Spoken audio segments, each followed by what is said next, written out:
There's an element of worship that's missing when I do not gather with the saints to worship God. Here are the properties of worship that we want to cultivate. The first is a definition of worship, which is worship is our response to God for who He is and what He has done, expressed in and by the things we say and the way we live. Now, I know this definition is right because I got it from worship.com. Yeah, this wouldn't be wrong. It's probably similar to the one on Wikipedia. The primary Hebrew word for worship is shaha, which means to prostrate oneself. In Nehemiah 8:6, the Torah, which is the first 5 books of the Bible, is read or begun to be read in front of the people of God at a great assembly. As it's starting to be read, as it's being read, the people all hit the floor and prostrate themselves before God at awe of the fact that the God of the universe is communicating with them. It involves also giving God the glory due His name. When we talk about the name of God reflects who God is. And God is such a person that He deserves our praise. Yes? To fall flat on the floor. Fall flat on the floor. Let angels prostrate fall. Okay? Fall flat on the floor. Now, if today I said, now next week when you come in, you need to do me a favor. I need you to kind of make a line right here. And as you walk in, it would be good, you know, me being a teacher and all, if you began to say, great is Watson of Staten Island. Just like, as a group, just walk in and just, great is Watson of Staten Island. Great is Watson of Staten Island. Now, if I said that, I would hope that none of you would do that. Well, you say, well, why does God do this glory, and why do we honor Him in such a way? Well, when a human being requires glory be given to himself, it brings the creation down. Things are out of order. But when God is glorified, it puts everything in the right alignment. The order is correct. God and God alone, and then everything else. Does that make sense? Yeah. The Greek word proskuneo means to make obeisance, to again be totally submissive to, or to kiss toward, like as in to kiss the ground toward.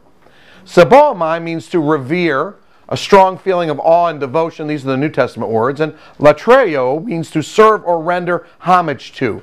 These are all the concept of worshiping God. Now, as we work through the Bible, we find some descriptions of real worship.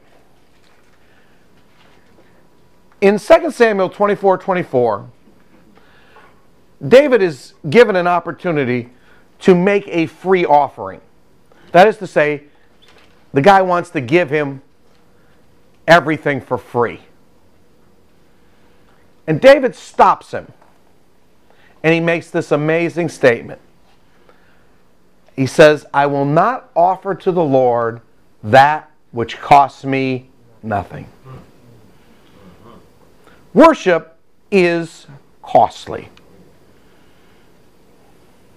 People will say to you, well, I can worship in my bed Sunday mornings just as well as anywhere else. What does it cost you in your bed? Nothing. You know, I turn on Charles Stanley, put my head down, put my feet up. I don't even have to turn off my electric blanket. And I worship. I exalt thee. What does it cost one to do that? Nothing. Nothing. It's an interesting thought, but it costs us nothing. Genuine worship, there is a giving up of something. Worship also is heavenly. When we look into heaven, Isaiah 6 and Revelation 4 and 5 in particular, two clear scenes in heaven, they show what goes on there. And what goes on there? Worship. Worship. John 4 speaks of it as a priority. Jesus says, but the hour is coming, and now is, when the true worshipers will worship the Father in spirit and truth. But I want you to see the last line. For the Father is seeking such to worship him. God is looking for worshipers. If I actually got a hold of that, it would change my perspective. It's Saturday night into Sunday morning. I'm wondering, looks like it might be cloudy. Should I go to church today? I don't know. I know the Johnsons aren't going to be there. They're going to the beach. I love the Johnsons. I like being with the Johnsons. They're not even going to be there. Oh, wait a second. The pastor's not going to be there.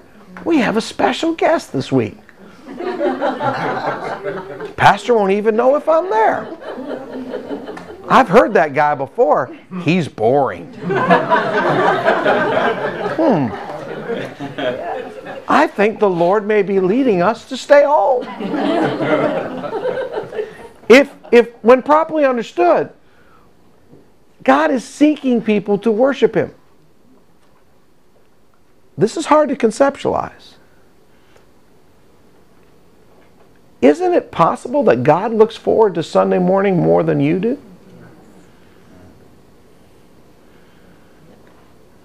And that communion and that worship?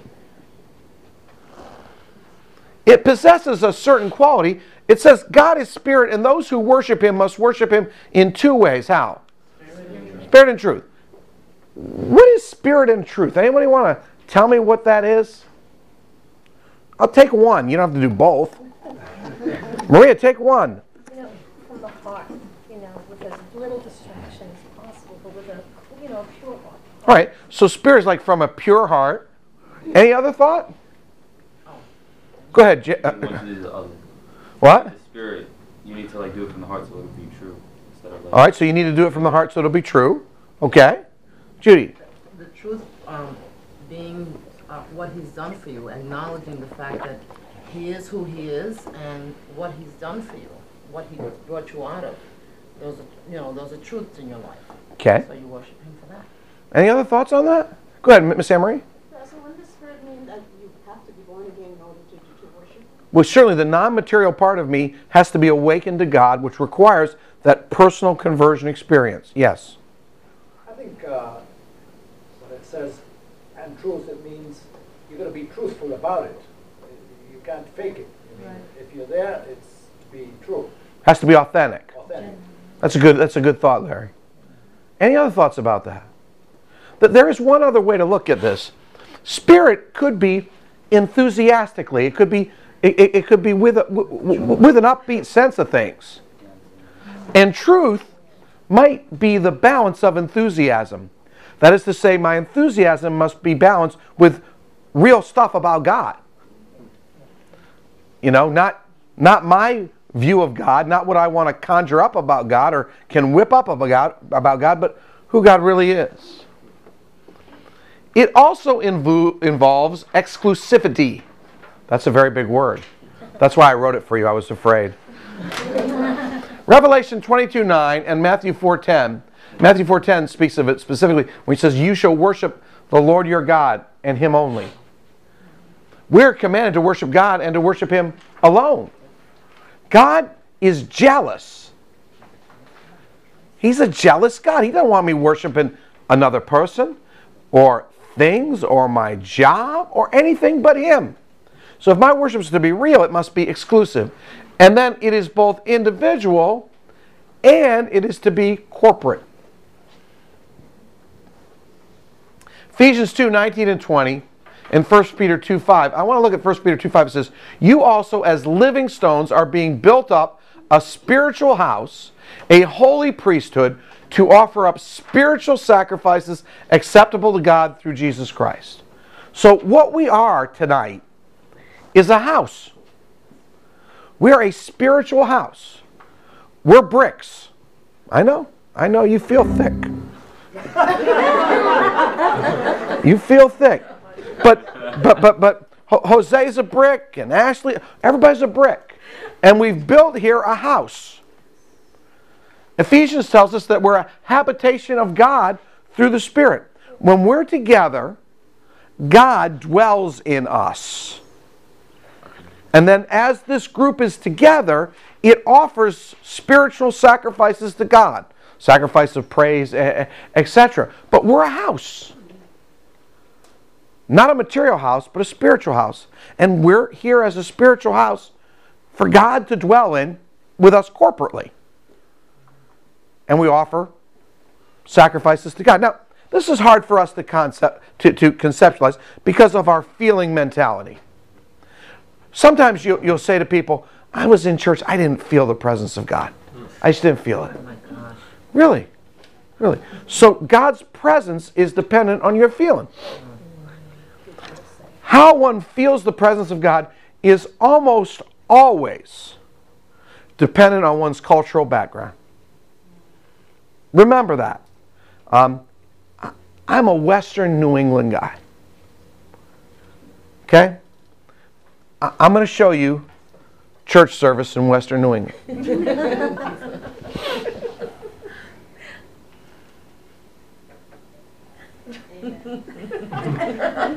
I know, it's overwhelming.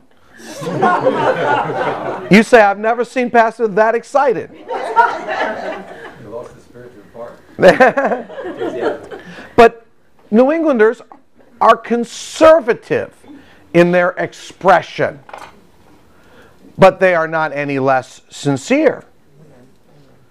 So if you are from Western Massachusetts, you're probably not gonna lift up holy hands and do a jig. You just, it's not even that you don't want to do it. It's that, how would one go about that? What feeling would there be in one that would cause one to do that? It's just not the way one would think of it. Instead, we built big white churches called congregational churches, and we stood in awe in their simplicity and sang hymns to God, and it worked for us.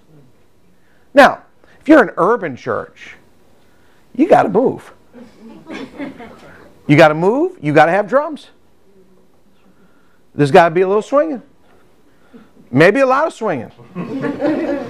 Some hip issues going on. Got to raise a hand. What's wrong with raising a hand? Raise a hand. And that jogging in place that goes on. But God's presence is not more in an urban setting than a rural setting or a New England setting. We just perceive it differently. And we need to understand that God's presence is based on His promise, not on my feeling. And where two or three are gathered, He is there in the midst, whether you feel Him or not. I mean, I suppose that this came home to me. Perhaps times I have gone back to Massachusetts, and you've gone through a service, and it's not anything like what we do. I mean, honestly, it's not anything like what we do.